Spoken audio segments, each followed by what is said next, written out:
All right, hello everybody, welcome. Welcome. We're just gonna wait for people to file in before we get started tonight.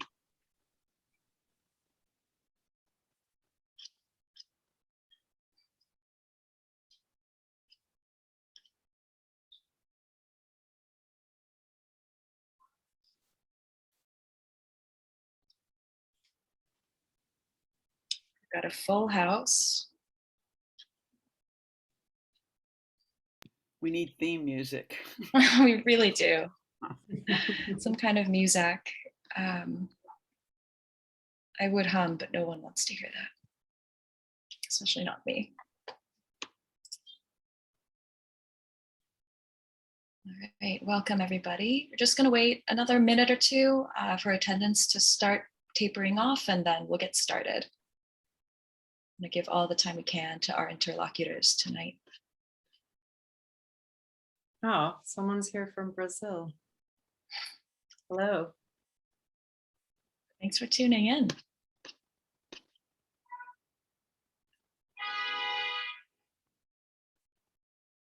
That's the great thing about our virtual events, is that you don't have to be in New York to attend them. Wow, yeah, let us know where you're tuning in from. This is such a widespread audience. Wonderful. All right, we'll just wait another minute or so before we get started.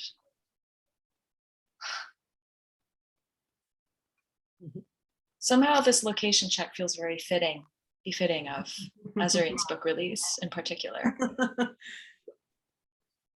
Yeah, transnational. Yeah, for sure. Wow, Guadalajara. Oh, Lindsay.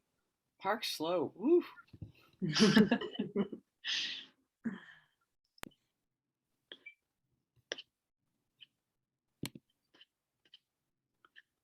We have South Benders. Good old South Bend.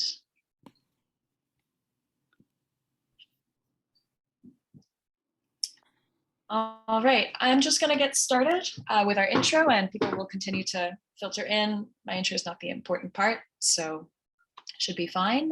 Good evening, everybody, and welcome to tonight's live online author event with Greenlight Bookstore. I'm Jean, the events coordinator here at Greenlight, and we're thrilled to host tonight's event with Azareen Vliet Oloomi presenting her new book, Savage Tongues. She will be talking with Eileen Myles, presenting their new book, For Now, so you're in for a very special evening. Before we start, I first want to express our gratitude to Azareen, Eileen, and the teams at Mariner Books and Yale University Press for making this happen, and to all of you for showing up tonight from all around the world and the country. Although we're not able to host events in our store spaces, our community of authors and readers is still here, and we're so thankful for your support and for the chance to make space for literary conversation and connection. And now just a couple of housekeeping things before we get started. In our Zoom webinar tonight, you can see and hear the speakers, but they can't see or hear you. They can see that you're here, and there are a couple of different ways that you can interact with the authors and with each other throughout tonight's event, one of which you're already making great use of, being the chat, which you can find by clicking on the icon that looks like one speech balloon at the bottom of your screen. You're welcome to post your comments and thoughts in the chat, which is a great way to show your appreciation for the author and to interact with your fellow attendees. And if you have a specific question you'd like to have answered by either of tonight's presenters, please post that question in the Q&A module. You can find it by clicking on the icon that looks like two speech balloons. We'll be pulling questions only from the Q&A module at the end of the night in the last 15 minutes or so to be answered in the later part of the program. And importantly, tonight's featured books, Savage Tongues and For Now, are both available from Greenlight Bookstore. You can shop in person with us from 10 a.m. to 7 p.m. at both our Fulton Street and our Flatbush Ave stores, where you can purchase Azareen's and Eileen's books and many others on site. And you can also order online at greenlightbookstore.com for a quick pickup at the store or for shipping anywhere in the US. I'm not sure if we ship internationally, but I think we can make it happen. In either case, I'll post those buy links in the chat. If you care about supporting the careers of authors and the ongoing existence of independent bookstores, buying tonight's featured book is a great way to show your support. And now for a little about our readers. Our featured interviewer tonight is Eileen Myles, an acclaimed poet and writer who has published over 22 works of fiction, poetry, nonfiction, and libretti. Their prizes and awards include a Guggenheim Fellowship, a Warhol Creative Capital Grant, an award from the American Academy of Arts and Letters, and a poetry award from the Foundation for Contemporary Arts. Eileen's new book, For Now, is the third volume in Yale University Press's Why I Write series. In this raucous meditation, Myles offers an intimate glimpse into creativity's immediacy. With erudition and wit, Myles recounts their early years as an awakening writer, existential struggles with landlords, storied moments with neighbors, friends, and lovers, and the textures and identities of cities and the country that reveal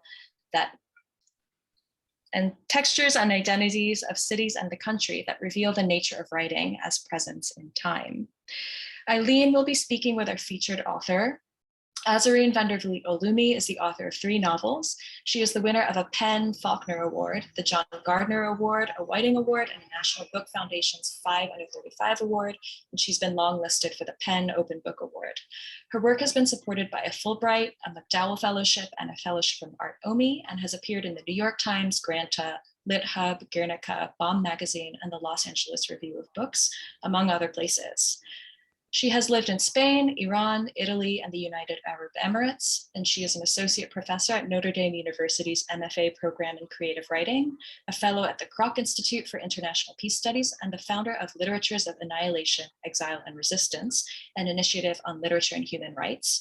Lastly, Azareen's new book, Savage Tongues, which we're presenting tonight, is a compulsive, unsettling, and bravely observed exploration of violence and eroticism, haunting and healing, the profound intimacy born of the deepest pain, and the lifelong search for healing.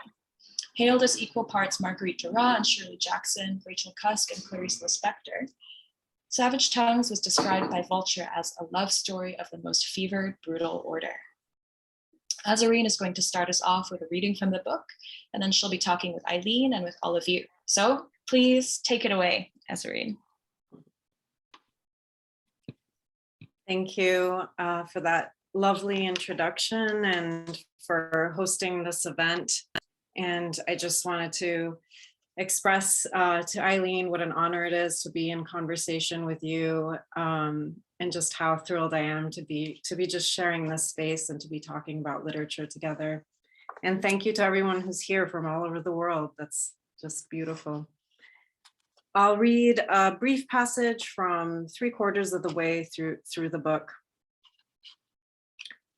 The 2 friends, Arzu and Ali, are sitting on the beach in southern Spain, but a lot of flashbacks take us back to the Dead Sea in Palestine, Israel. The sun hovered over the coast. Our waiter, Salim, was a bronzed, muscular man in his 30s. His shirt sleeves were rolled up to expose his large biceps, and he had a bandana wrapped around his head to keep his curls out of his face, which was covered in stubble. It all served to give him an air of cool indifference. He set a chilled bottle of rosé on a small plastic table between our sunbeds, then swung impatiently away toward a triumvirate of topless women who were lounging in the front row. They'd arrived already drunk and were now chattering away loudly, pinching one another's nipples. Ellie opened one eye and turned to me. "Remember Yaakov?" "Yaakov," I sighed. "Can I please put the tip in? Just the tip," I said to Ellie jokingly. She shook her head and giggled uncomfortably. She'd spent an evening with Yaakov in our hut by the Dead Sea. That was years ago, back when we were still regularly speaking to Sahad, before she'd disappeared from our lives. Yaakov had fallen for Ellie. The second he'd seen her, he'd pulled me aside and told me that he'd dreamt of her the night before, his princess. He couldn't believe that she was standing before him in flesh and bone. The fact of having manifested in life the woman who'd appeared to him in his sleep had left him dumbfounded. He spoke like a child, relaying to an adult their first experience of an incredible coincidence. Open-mouthed, wide-eyed, forgetting to breathe or swallow, picking expectantly at his nails. "Please," he begged me, Tell her that I am her prince. He must have thought that those words, as charming as they were odd, would somehow be more persuasive if they were delivered by me. What did he expect me to say to Ellie? Princess Ellie, meet your prince, Yakov? I couldn't remember how I delivered the message, but I could remember Ellie's face contorting in response, taking on an unsettled expression that revealed her incredulity. She was in her 30s, and not once had a man approached her claiming to have dreamt her up the night before. Yakov's childlike rhetoric and sweet demeanor had piqued her interest, enough for her to concede to a make-out session. He really begged, Ellie said, winking at the blinding sun. We were just lying there making out, and he took his dick out and whined, "Can I put the tip in? Can I put the tip in? Just the tip." He wouldn't stop. It was like his gears had gotten stuck. I thought he'd never say anything else again. Eventually, I just got bored and asked him to leave. She hadn't found Yakov to be intimidating. There had been no hint of aggression in his voice, only desperation, a child's begging. During our days at the Dead Sea, we'd gone to bed each evening in laughter. We'd spent the days asking each other at every turn if we could dip the tip of this or that into this or that other thing. We were still laughing about it now. We would likely go to our graves laughing about the evening she'd spent with him, being harangued about the tip of his penis near the shore of the Dead Sea. Surely, he seemed to suggest, she could kindly step aside while he dipped his penis into her. What did he think, we wondered, that he was merely asking to dunk his croissant into her morning coffee? A shift of bodies in the front row brought me back to the present. One of the women, the most petite of the three, stood up and checked herself out in her friend's tinted lenses. She smoothed her eyebrows and smiled at herself, then brought her hands to her waist and said something inaudible to Salim. It was hard to hear her voice over the breaking waves. What are they doing? Ali asked, sitting up and looking straight at Salim, who'd walked over to one of the women. He'd begun to do squats in front of her. He squeezed his biceps and reached down and swiftly lifted her sunbed, tilting her backward. Ready? He asked, pumping his arms. We realized that he was going to wheel her down to the water, but first intended to do 100 squats with her in tow. Her two friends were giggling wildly and saying, "Oh, Salim, Salim." It was as if they were having an orgy. I poured myself some rosé. Cheers, I said, lifting my glass. I lit a cigarette and reclined. In the distance, a flock of birds was gliding down toward the water. I could hear dance music coming from the bars up the coast, and periodically the sound of a jet ski engine sawing through the water.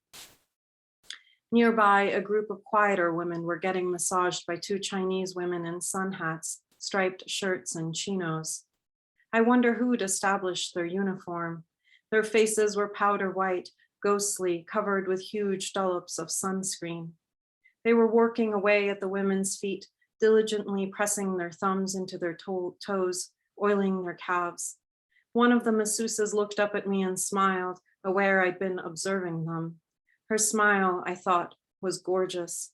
She was tall, slender. Her eyes revealed a focused intelligence, a sharp wit. "You next?" she asked. I nodded yes and pointed to Ellie to indicate her too. The woman's smile broadened.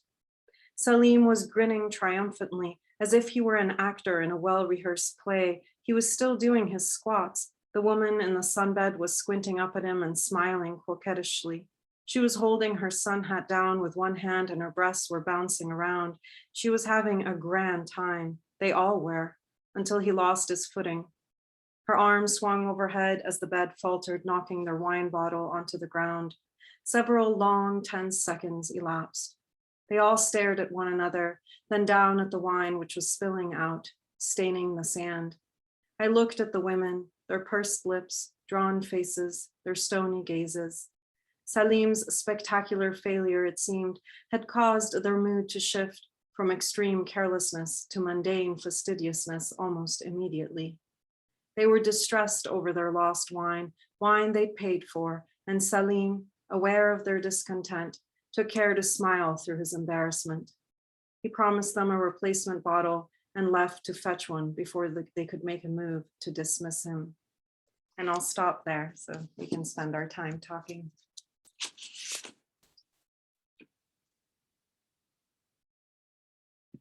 God, that piece is so painful. It's kind of, it's like seductive and agonizing, and also it's so other. It's, I think it's, in a way it's a little bit of the flip side of the book, because it's it's the triumph of women over a man, you know, and even identifying with the man as the victim, in a way that he's this buffoon and he's enacting this whole thing, and he's there to please, and then he fucks up, and then the moment, the perfect moment, is ruined. Go ahead. Yeah, absolutely. I love that you think of it as kind of the inverse, because I feel like it's one of the moments of oxygen in the book where we've been so claustrophobic and so interior in the apartment, when Arzu is processing the kind of the ghost and the trauma of what happened between herself and Omar, and then they decide to go out and do what they do best, you know, with each other as friends, which is just like drink and have a grand time. And they, I feel like their relationship, they really, as much as they've been harmed through the kind of sexual interactions that they've had, they also kind of celebrate sex in a way. Arzu and Elian are able to kind of talk about it in these complicated ways.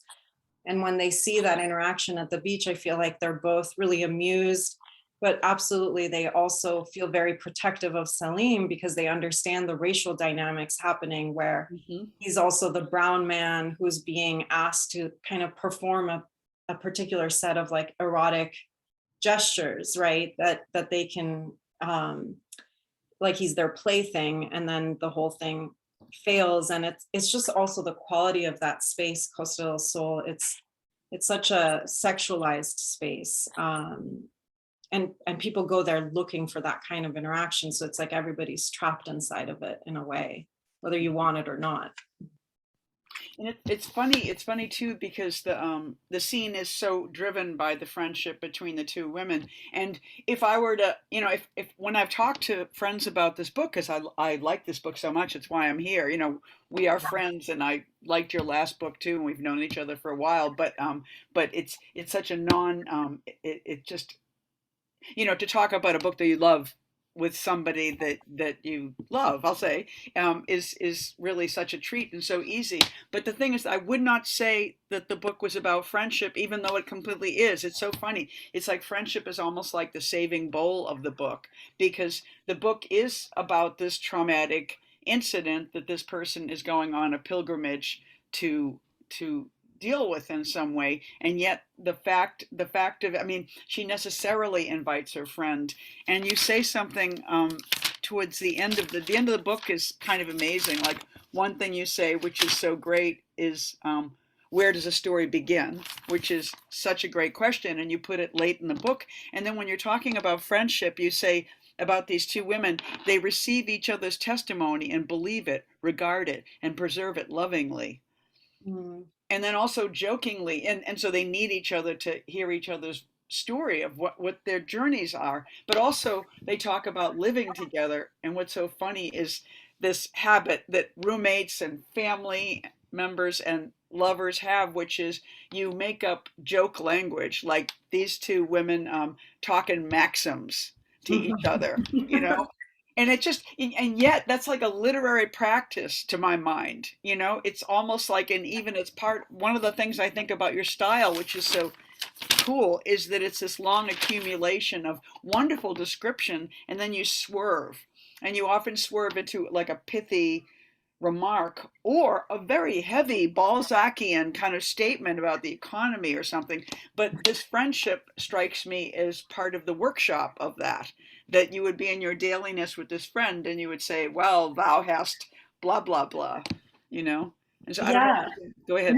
Absolutely. I feel like, yeah, because they're both thinkers, you know, and they're both these fiercely intellectual women who, you know, have come up through the vanguard of literary aesthetics, but also of the connection between literary aesthetics and politics. And, you know, Ellie is a translator, and they have this kind of hyper literary language, which is both completely earnest, but also a form of jest between them that allows them, in a way, it kind of both deepens their ability to process one another's grief, and also punctures it so that they can remember that they're alive and that they're inside of a play. And I think that, and I mean that in the sense of being playful with one another, but also in a very kind of sense, in the very Islamic tradition, kind of Middle Eastern tradition of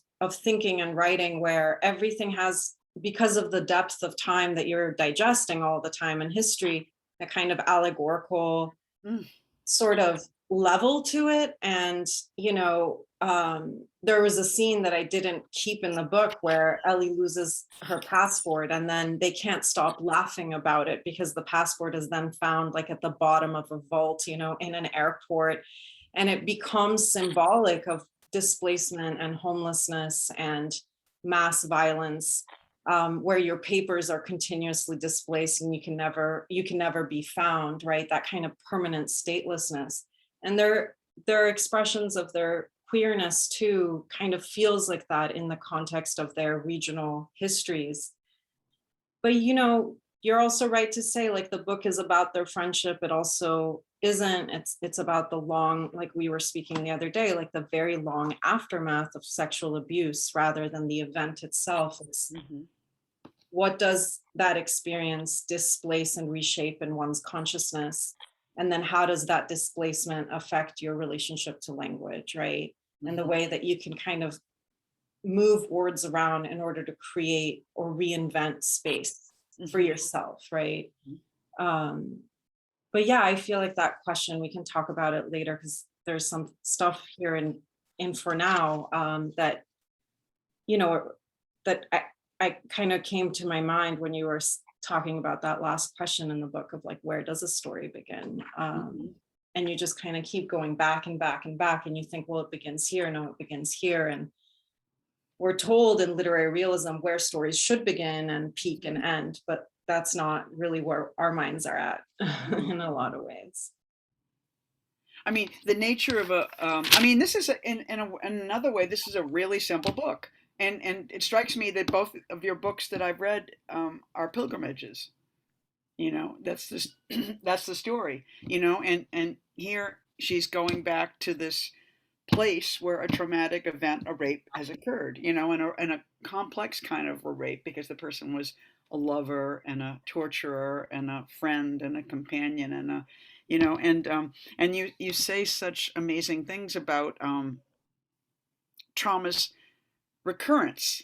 That the thing about trauma is that it keeps repeating and repeating and repeating. And it's almost like the only way, it's so strange, the contradiction, the only way one can undo the repetition is to go right towards it, which is so strange. I mean, that's exactly what a crazy vacation to go to the place where you were raped, and yet maybe that's all I have to say, in my own writing, I'm writing a piece called, I'm writing a novel, but there's a section in it called The Cape.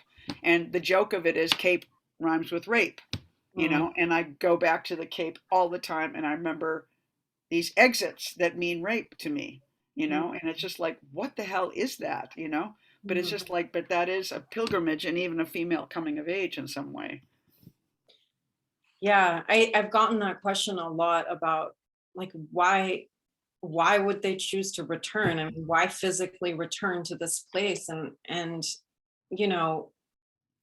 why not, right? For one thing, but also, it does completely disrupt the repetition, in the sense that I think that when one has been like deeply interrogated or displaced, or somehow has to kind of run away from home and reinvent oneself, you become sort of, in very good and difficult ways, aware of embodiment and the power of space to exert all these pressures on one's body. And I felt like Arzu's return to the space in Marbella was the only way to actually stop the trauma from feeling entirely cerebral. It was like, oh, this event occurred in a physical space, and it's, the event is so shocking and disturbing that it can't be metabolized, and she's 17.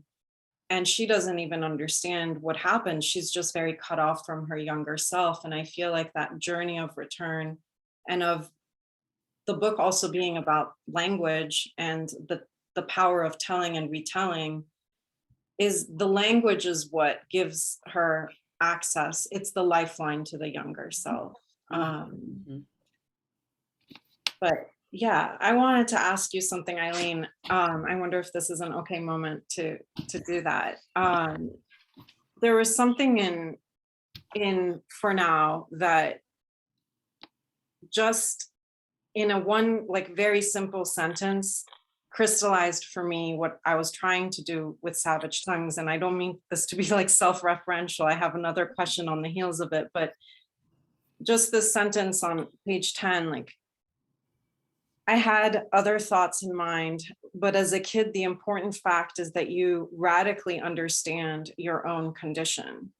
And I felt like that the radically understanding one's own condition is like the labor of writing too. And you know, this essay, which I so, you know, I really loved reading, just is talking about writing as a form of like practice of copying life and like constantly transcribing life.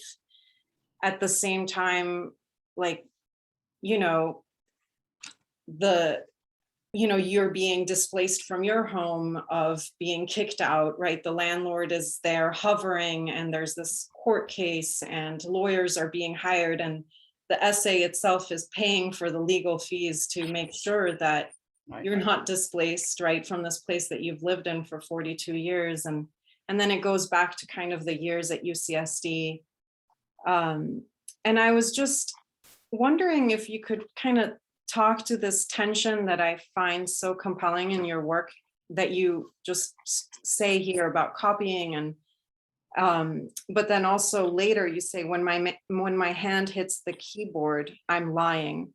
All of it, it's an alibi. And I was so interested in that kind of like the relationship of the text to life, the relationship of like the impulse to kind of transcribe, and then how that impulse becomes itself a second truth, or a false truth, or a true lie, you know, like I just would love to hear you talk about that.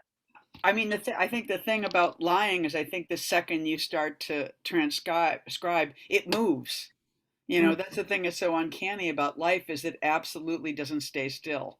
You know, though I think that the reason childhood is this recognition of your own condition is that because you had so few choices as a child, you dwelled in a way that you will never dwell again. You know, whenever I think about writing about childhood, I think that like I was just recording so avidly. I mean, not, you know, like I was drawing and I was writing in my journal, but I mean, really, you know, like in the same way that if you look at a baby, you think what's so amazing is they're downloading all their senses, their, you know, hearing and seeing, and, you know, it's all getting downloaded as we're looking at that little being. But you continue to do that at 4, 5, 6, 7, 8, 9, you know, right up into your teen years, with the lack of freedom and the absolute physical condition, and if you're lucky, you're fed, you're housed, you're safe, and you're just being. And so you're somehow learning to absorb and learning to almost memorize and hold. And I think when I think about being a writer or an artist later in your life, all you go back, and you were being traumatized too. And what you get to do is go back and put a voiceover on that condition. You know, you write the text that those little eyes recorded. And so it's always, you know, this. So even that is the first lie, because you don't know what you know what that kid saw, but you don't know what it meant, and you can only guess. So this slippage immediately. But that's true now too. It's so quick, you know. It's just like when the worst things are happening. I mean, like the box that I write about in that book. I still think that it's most likely that I parked on 12th Street one night and homeless people went inside and threw my poems out on the street, and they were taken away. And that I went to my truck one morning and I saw the empty truck, and I couldn't believe it. Just like every time something incredible happens, something awful, you like, I can't believe it. you know, or this park that I'm trying to defend in New York. I feel like we're standing in the park. We can't believe it that this park will be taken away. So there's this kind of void that we all kind of fill with denial, or you know. And I think that the part that wants to catch up is, I think those, I don't know what people who aren't writers and artists do, except that what I do is I read constantly. I fill the void with reading and watching, you know, things, and you know, and then going out, of course, you know, which is the great.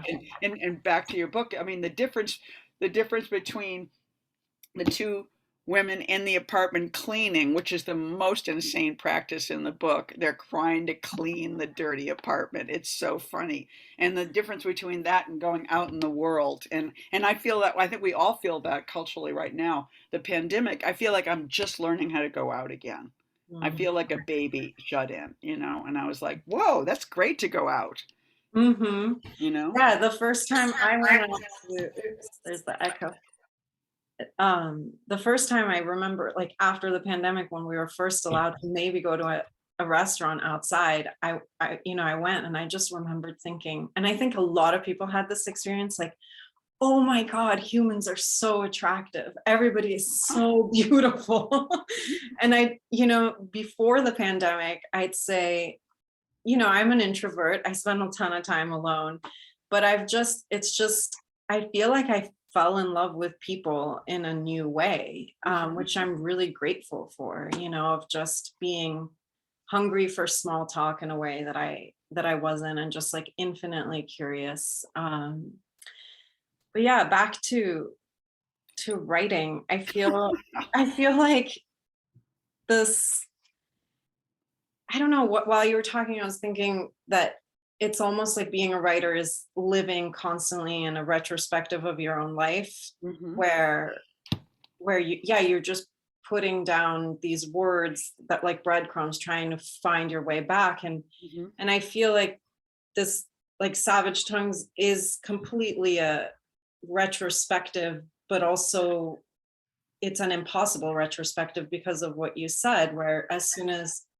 she tries to find the language for the memory of what happened, it shifts. It's like soap in her hands, because the language itself like changes the memory, and then that changes the quality of the trauma. And it's constantly like she both fantasizes about Omar and also feels distressed by the power that he had over her, and craves him and misses him. And also he taught her how to like be wild and be in nature and like really love the earth. And it's also about kind of the different layers of violence. Like one thing that I think is more difficult to talk about in the book, for me, and I think for readers, is just the violence that happens in the United States to the narrator's brother, where he's beat up almost to death by a white supremacist, and she witnesses it, and then is just goes into total self-destruct mode. And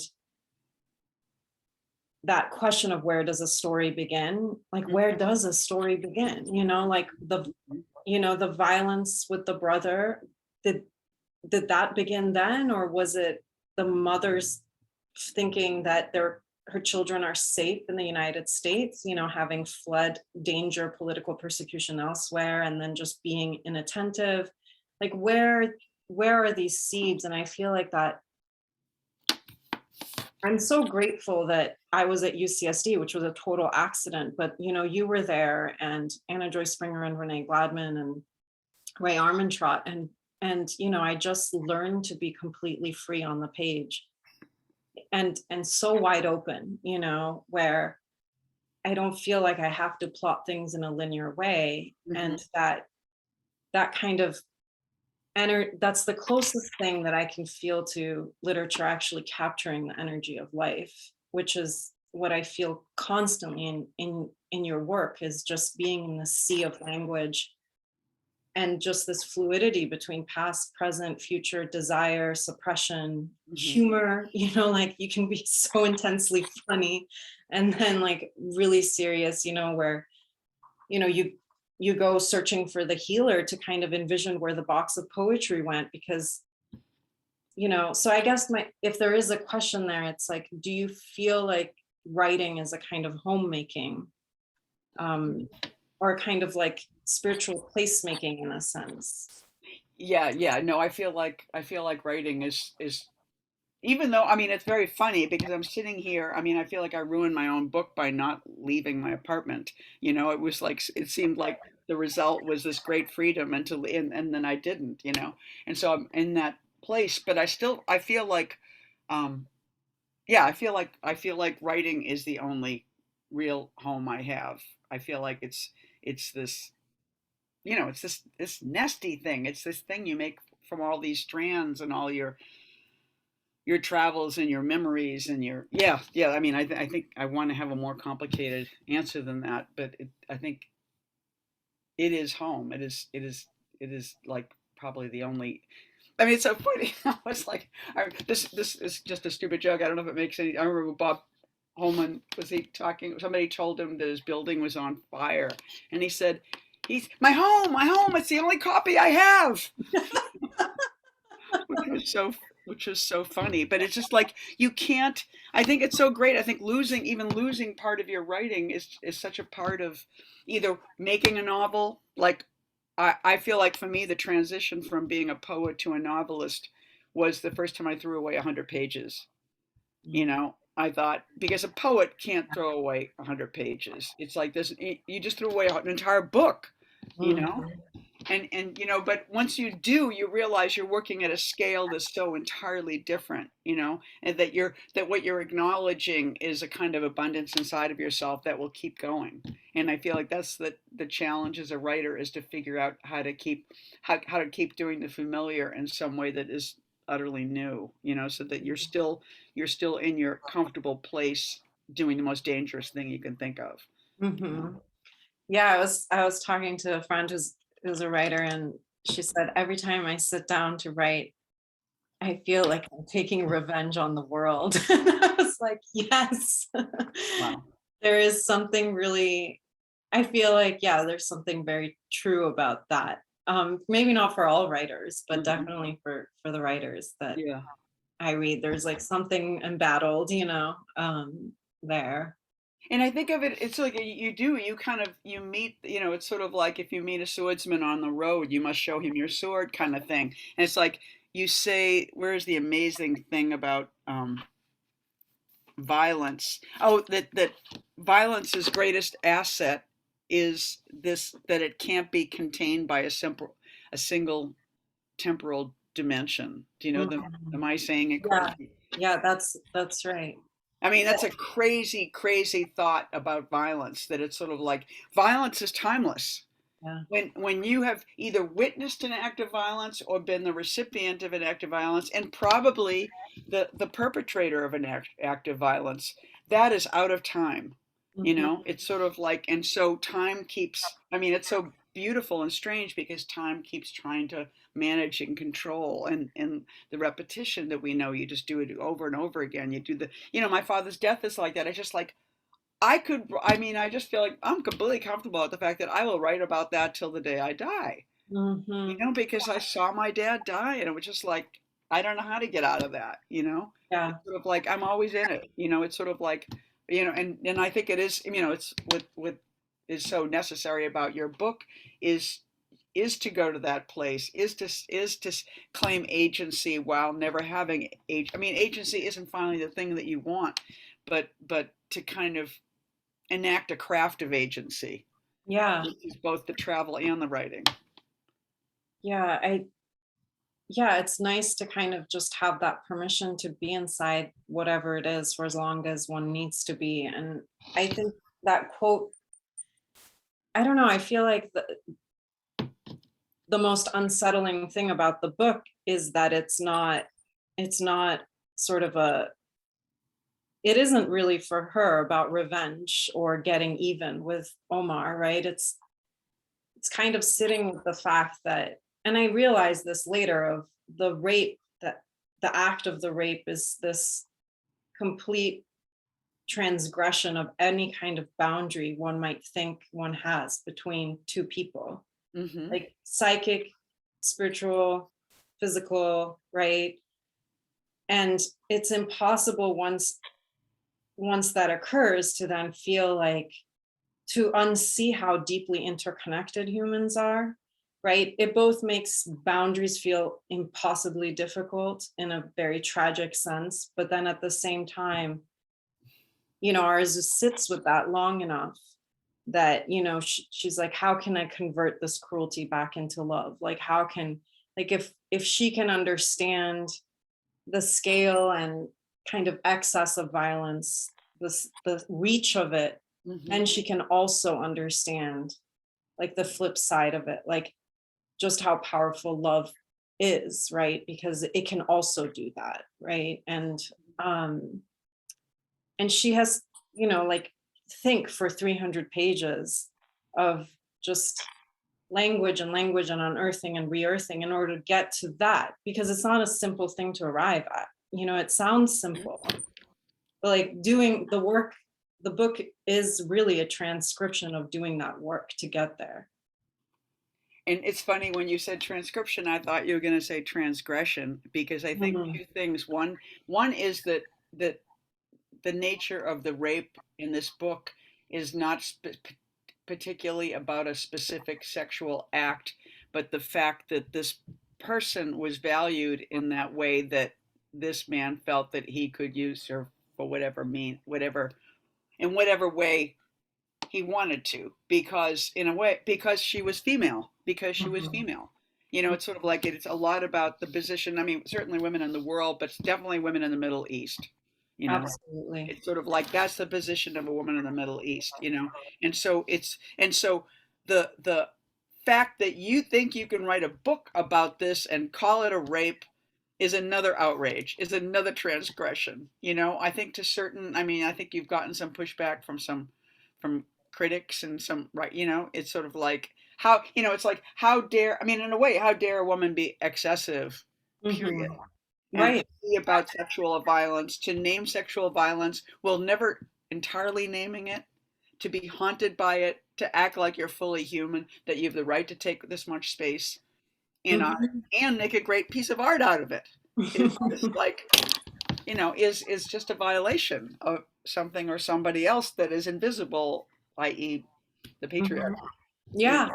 I mean, one of the, the review that I think was the most an enactment of kind of re-victimization of women was just one that said, a book about rape that makes a lot out of a little.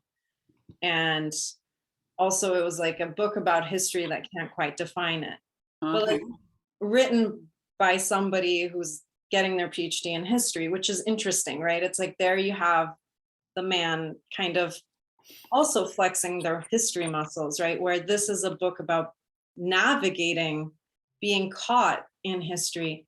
And I actually appreciate criticism. I think it's there to kind of, good criticism, right, can be very valuable to a writer. But I think that that's recycled language, because I've seen it with other books by female writers that are cerebral, intellectual, or that touch on rape, and then Middle East, totally third railed, right? Where literally it's like there's a quote that gets recycled of, this is making too much out of a rape, right?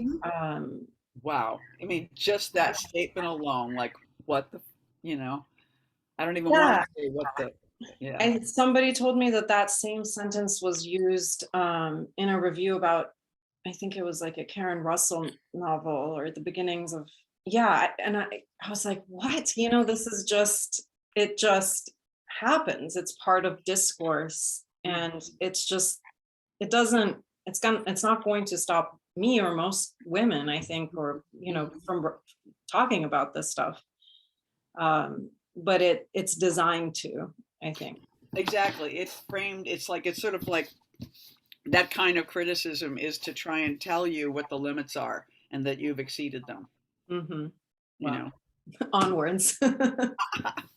Yeah, I mean, I would say just in a funny way, the extremity, the writing is so beautiful, and that your persistence is so kind of delightful, in that you change stations in so many ways tonally and stuff. And which again, it's like it's such a balancing act, this book, because I was like, I mean, as a reader, like I was delighting at the danger of your excess.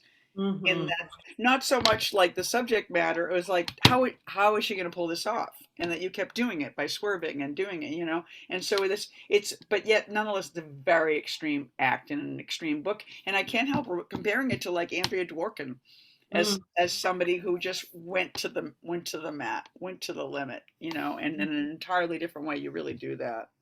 Yeah, yeah. I mean, that's what this book demanded, right? Like the next book will be a different creature. Mhm. But yeah, I was maybe not so much in the driver's seat with this book. Just had to let it be. But yeah, I think I Is it time for for our Q&A, Q&A, yeah. I think. Great. I mean, yeah, hopefully the Q&A will just be an extension and elaboration of this conversation. And we've got some really good questions from the audience. So we've got a question from Miriam, and I'm just going to read it as you wrote it, Miriam. My burning question for Azareen, and maybe this was addressed earlier in the webinar. In Savage Tongues or in any of your other works, have you pulled aspects or events or characters from your life to inform your novel? It's just so relatable. Greetings from DC and a fellow Iranian Italian American.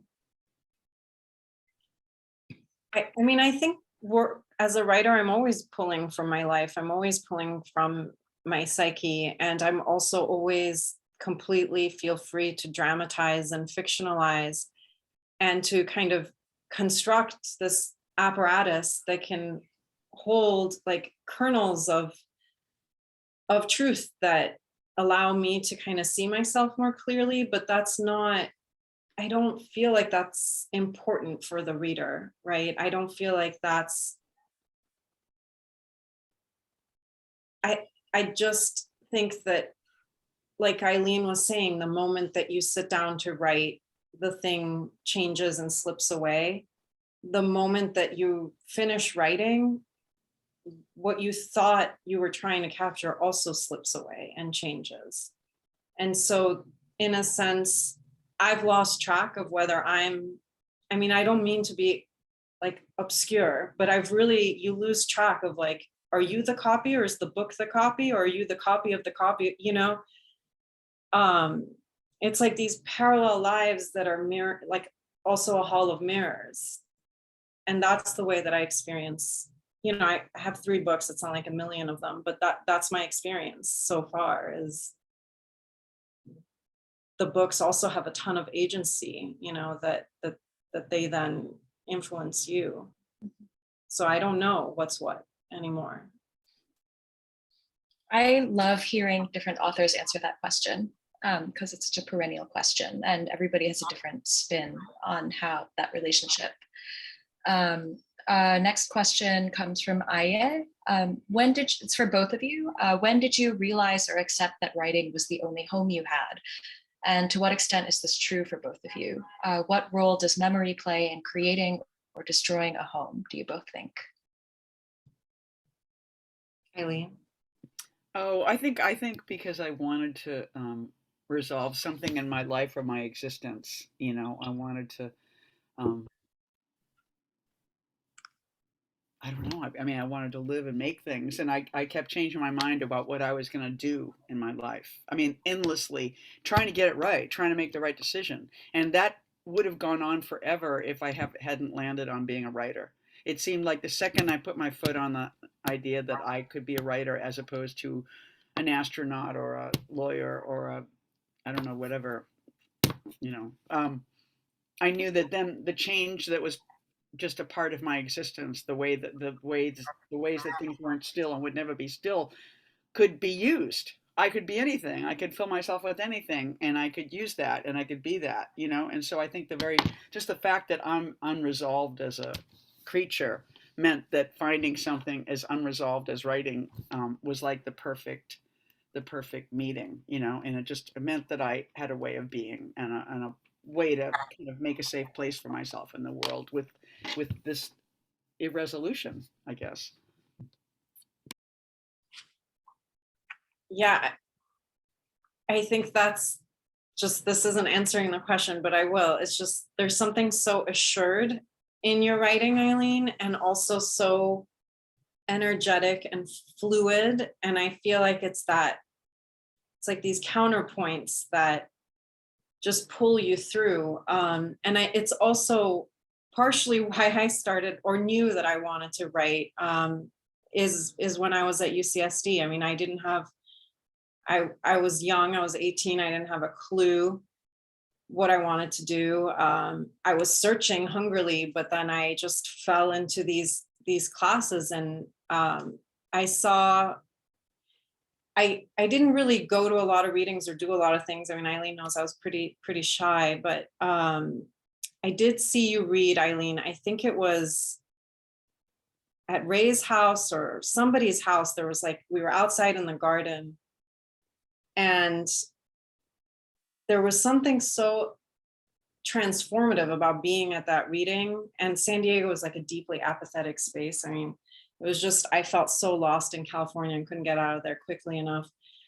But then I was like, I don't know, there was something about writing and learning from the writers I was like lucky enough to learn from, that it invited everything in. It was like the search for home, politics, sexual exploration, like space, interdisciplinary thinking, and thinking about architecture and writing. And it felt like it was the only career where you don't have to make a choice, because you can just be inside everything and like think about everything. And I think that was the moment where I knew, I was like, oh, this is it. And that was it, really, ever since. I just want to say there's places where lostness becomes a multiple, because I think it's sort of, we just had, I mean, I think there's a writing program there now for undergraduates and graduate students, and I don't even know what it's like, but at least for those few, I mean, I was feeling like, what am I doing in San Diego, but had the capacity to put together, invite all these amazing people to teach. And that's what made it really fun there, and I think there were just, in the same way you talk in your book about living in a queer house with these people from all over the world who made a home, and I think that can happen in institutions and it can happen in personal lives. And I think it produces many things, including art. Yeah. And I've been looking for that in institutions since, and it's not that easy to find.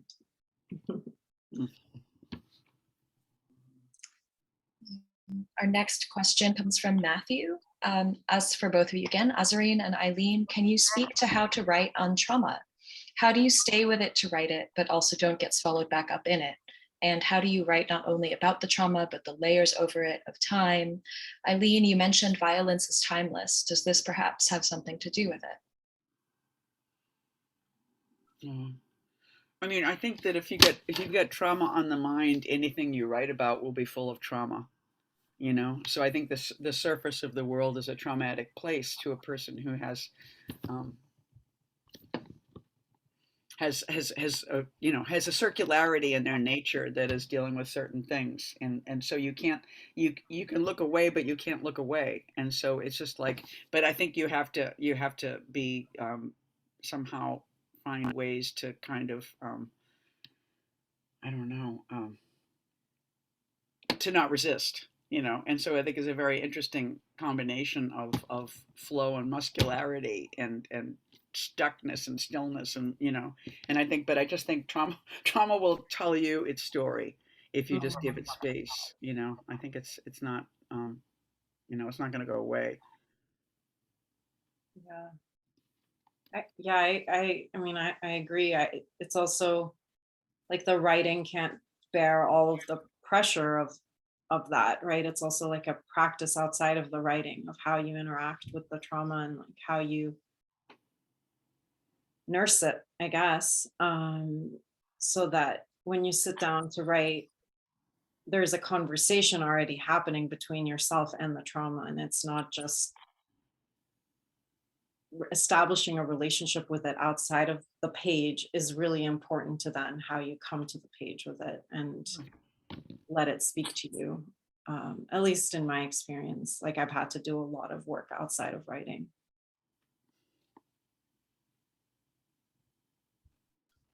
And we have another question from Jordy, who asks, as writers, have you ever found that patriarchal limitation has subconsciously blocked your full creative expression, as in you realized after the fact?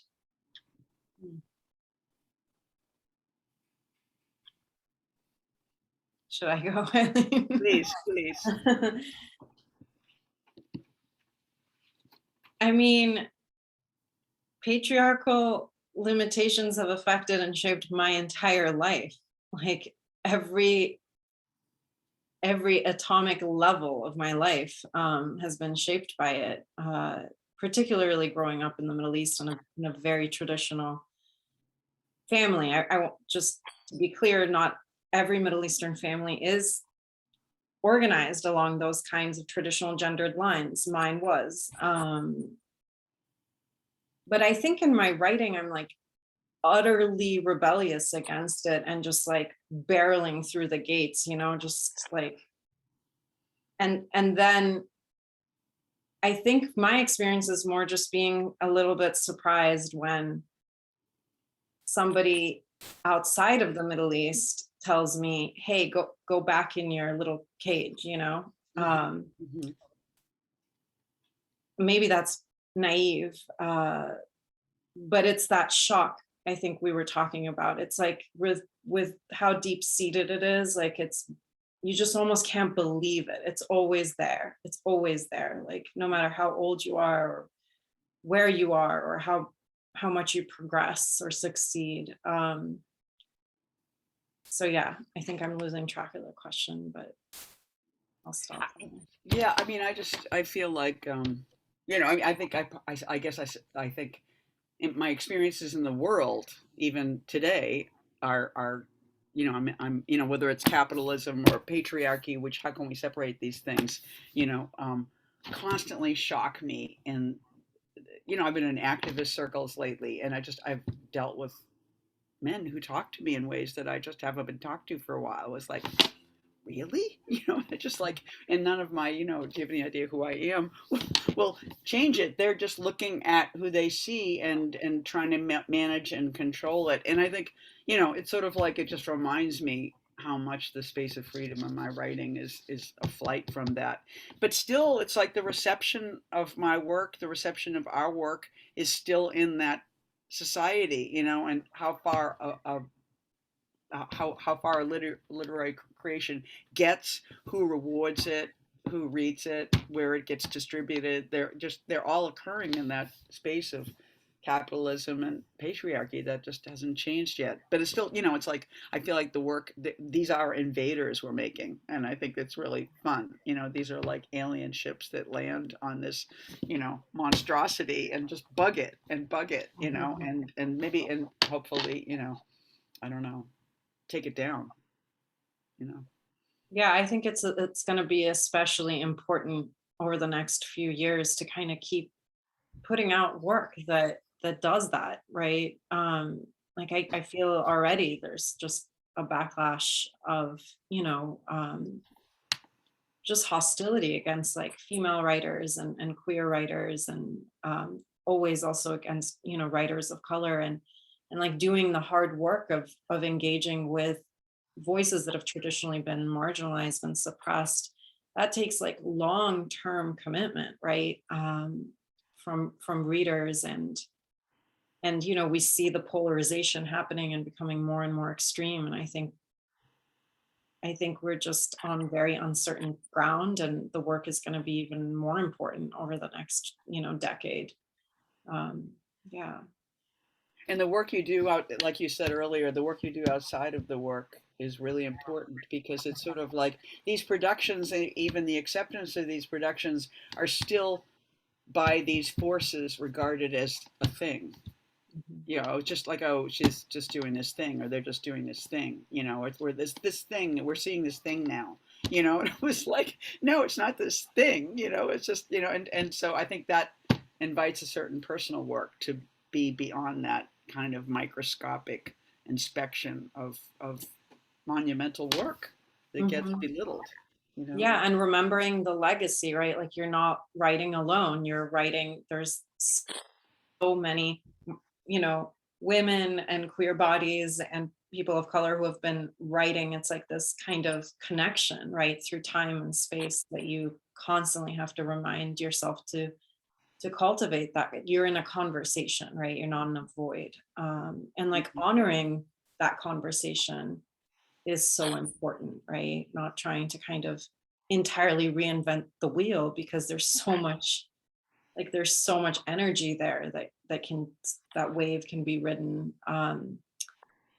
Yeah, I that's been really important to me, is just knowing where I stand, you know, and who I'm speaking with, whether they're in the room or not. Yeah. I feel like this conversation has been like another thread in that tapestry, and I'm thinking about the heading for this conversation, which was writing against linearity. And I love how much this conversation circled around sort of being in a lineage of non-linear writers. And we're at the end of our hour together. I want to thank you both so much. Thank you, Azareen. Thank you, Eileen. Thank you, everyone in the audience, for being with us tonight. Don't forget to buy your copies of Savage Tongues. And for now, I'll post the buy links once again in the chat, in store or online at greenlightbookstore.com. Yeah. Thank you, everyone, for this evening, and have a great night. Thank you. Thank you. Thank you, Eileen, for Yeah. just this beautiful evening, and just, yeah, full circle. I'm so, so grateful. I'm just cherishing this moment. Thank you. Right back at you. It's been really good. Okay. Talk to you soon. Thank you for hosting us. Good night, Bye. everybody. My Ciao. pleasure. Okay.